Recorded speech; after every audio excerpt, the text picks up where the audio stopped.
Друзья, всем привет! Меня зовут Наталья. Я купила домик в деревне и переехала сюда на постоянное место жительства. В своем блоге я рассказываю о том, как я адаптируюсь к деревенской жизни, как обустраиваю свой дом, свой участок. Я рада, что вы разделяете со мной мои ценности и интересы, и очень благодарна вам за это. А сегодня я расскажу о тайной комнате в своем доме. Это, скажем так, самая неприглядная часть моего дома, но я ее покажу. Эта дверь ведет во двор, пристроенный к моему дому. И посмотрите, какая высокая лестница встречает меня при входе. Здесь бывшие хозяева складывали всякий ненужный хлам. Хлам вот этот также находится на сушилах. Я ничего пока здесь не трогала, ничего не убирала, и тоже здесь оставляю вещи, которые мне не нужны и, возможно, когда-то пригодятся. Вот в таком состоянии все здесь находится. Нужно, конечно же, все это убирать. Вот здесь, видимо, был загон для животных, для коз или кур, не знаю. И вот сюда я сложила первую партию дров, которые мне привезли еще в августе. Вы постоянно спрашиваете меня, почему я не сложила вторую партию дров во двор. Вот, смотрите, лежит первая партия дров августовских во дворе.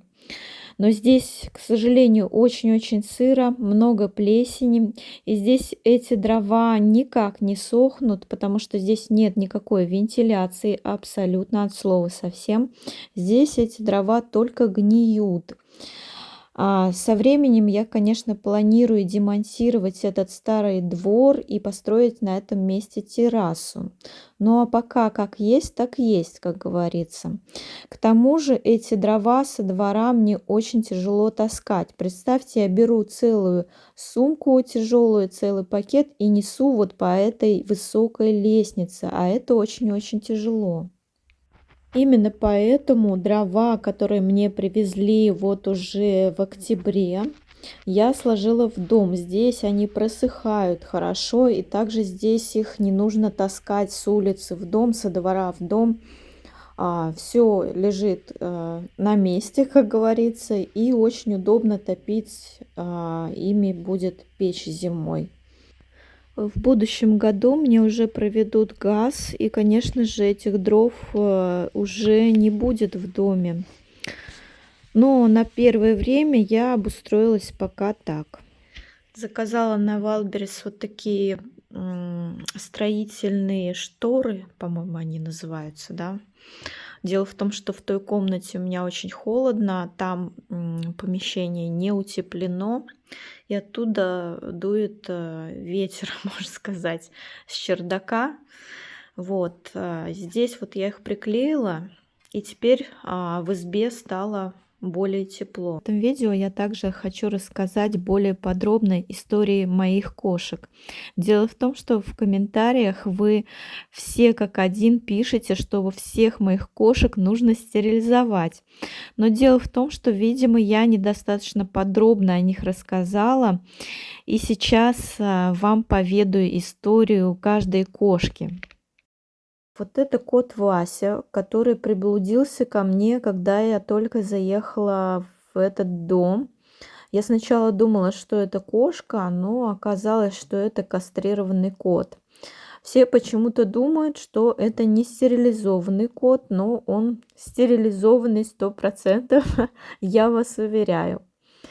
Вася оказался очень ласковым и очень мудрым котом. Он ловит мышей по всей территории моего участка, а также научил ловить мышей и мою городскую кошку Бусю, за что я ему очень и очень благодарна. Посмотрите, какая мудрая у него мосечка. А двух своих других кошек я привезла из города, и они сейчас адаптируются к деревенской жизни. Вот эта Триша, ее отдала мне моя подруга, которая уехала жить на постоянное место жительства в Шотландию.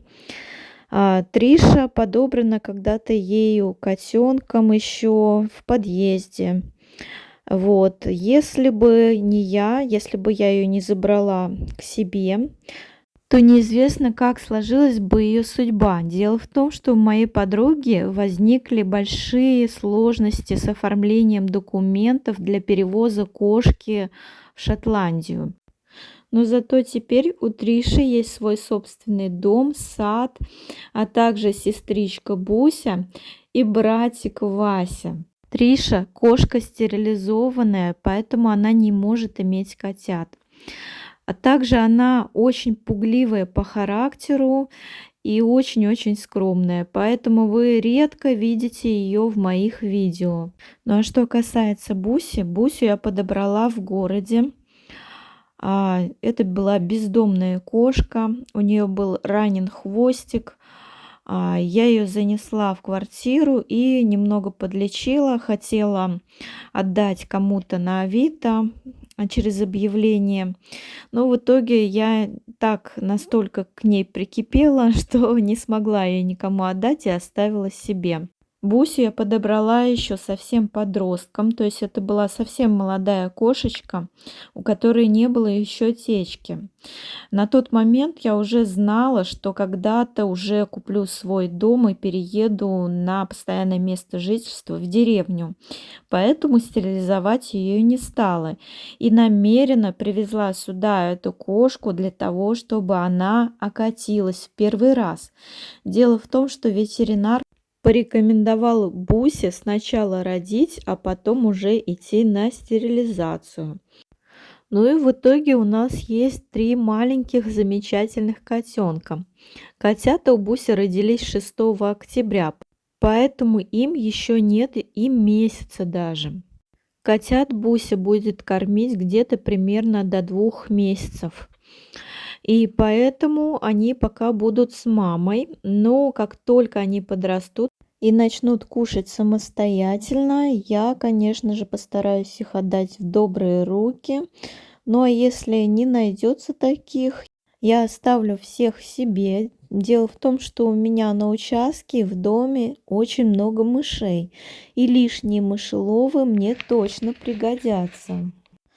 Не могу сказать точно, но, по-моему, все котята девочки женского пола.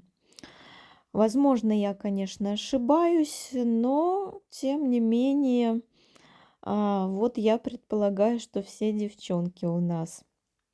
Кстати, напишите в комментариях, когда котята начинают самостоятельно кушать, когда им можно уже давать настоящую еду кошачью, чтобы они уже могли ее грызть. Сейчас им нет еще и месяца, а они уже активно начали ползать, поэтому я для них купила манеж и вот такую вот лежаночку обустроила. Но Буся потихоньку стала их покидать, поскольку она заметила, что они лежат уже в манеже, им ничего не угрожает. Она стала выходить от них и проситься на улицу. Поэтому, чтобы она громко не кричала, я периодически выношу ее на руках на улицу погулять в шлейке. Я пока боюсь отпускать ее на улице, потому что предполагаю, что она, например, может куда-то убежать, пропасть, и тогда котят кормить будет некому. Ну а вторые мои опасения связаны с тем, что она опять загуляет с котами и принесет еще котят. Поэтому она пока сидит дома, кормит котяток. И как только придет время, я отвезу ее на стерилизацию, конечно же. Ну а пока мы гуляем вот так вот. Пока Буся вот изучает снег, она впервые, похоже, видит снег, не понимает, что это такое, потому что последний раз, когда она выходила на улицу, там была трава. Ну а сейчас, видите, она вышагивает по снегу, бежит, торопится скорее домой.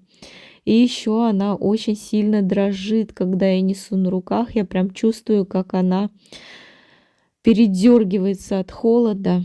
Видимо, не привыкла к холоду кошка. В общем, вот пока у нас такие дела. Привет! Какой хороший! Ай, какой хороший ты! Ты такой хороший!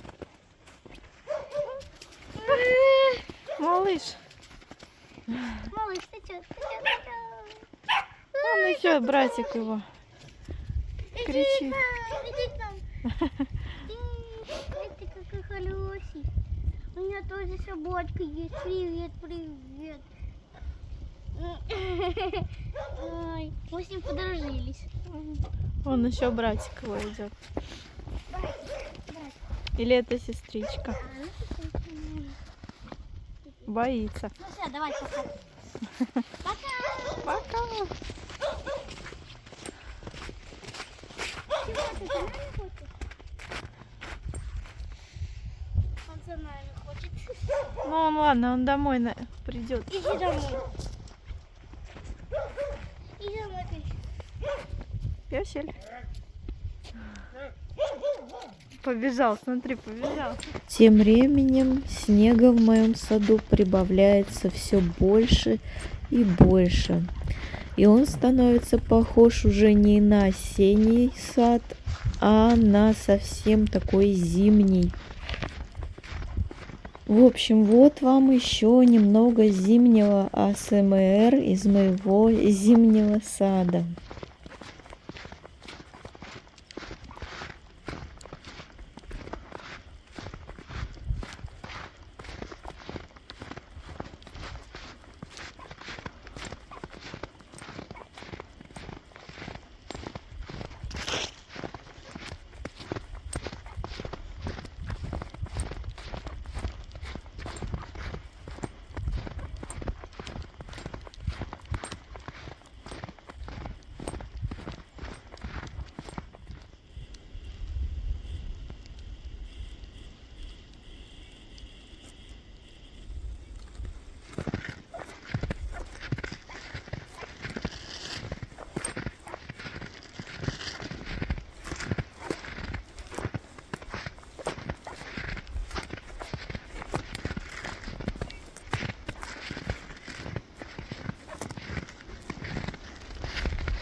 А тем временем в моем доме появились еще одни подселенцы. Это, по-моему, уже не мыши, а крысы. Но вы знаете, несмотря на то, что выглядят они достаточно пугающе, я не стала кричать, как это делают многие, и что-то предпринимать. И спокойно подошла к ним и вот так на телефон их поснимала. Я заметила, что они каждую ночь регулярно ходят к кошачьим мискам и выедают оттуда весь корм у кошек. Друзья, вы часто ругаете меня в комментариях за то, что я показываю всяких мышей, ежей, котов.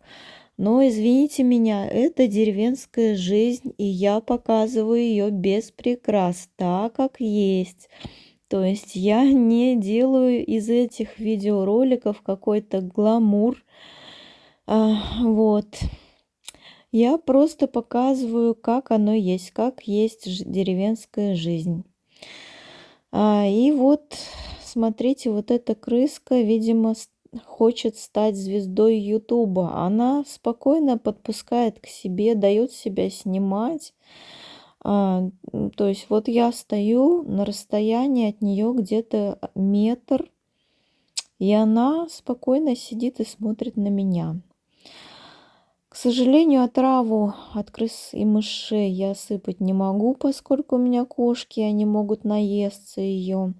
Поэтому на Вайлдберрис я заказала ультразвуковой отпугиватель грызунов. Надеюсь, он мне поможет. Но пока я мирюсь вот с такими соседями.